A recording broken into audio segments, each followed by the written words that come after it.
নজর রাখবো পরবর্তী সংবাদে। ফের একবার দুর্ঘটনা, যেখানে বাইক এবং গাড়ির সংঘর্ষে দুর্ঘটনায় আহত হয়েছে দুই স্কুল ছাত্রী সহ বাইক চালক।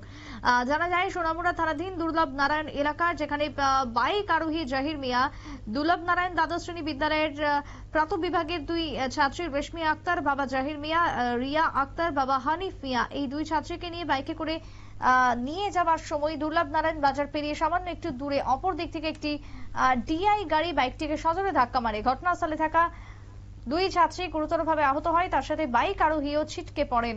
ঘটনাকে কেন্দ্র করে ব্যাপক চাঞ্চল্য দেখা যায় বিশ্রামগঞ্জ থানায়।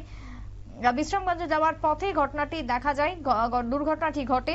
ইতিমধ্যে ড্রাইভারকে সঙ্গে নিয়ে ডিআই গাড়ির গাড়ির ড্রাইভারকে সঙ্গে নিয়ে আহতদের উদ্ধার করে মেলাঘর হাসপাতালে নিয়ে যায় এলাকাবাসী। বর্তমানে মেলাঘর হাসপাতালে চলছে তাদের চিকিৎসা। দুর্ঘটনাকে কেন্দ্র করেছিল ব্যাপক চাঞ্চল্য সোনামুড়ায়। ছোট বিরতির পর ফিরছি, সঙ্গে থাকুন।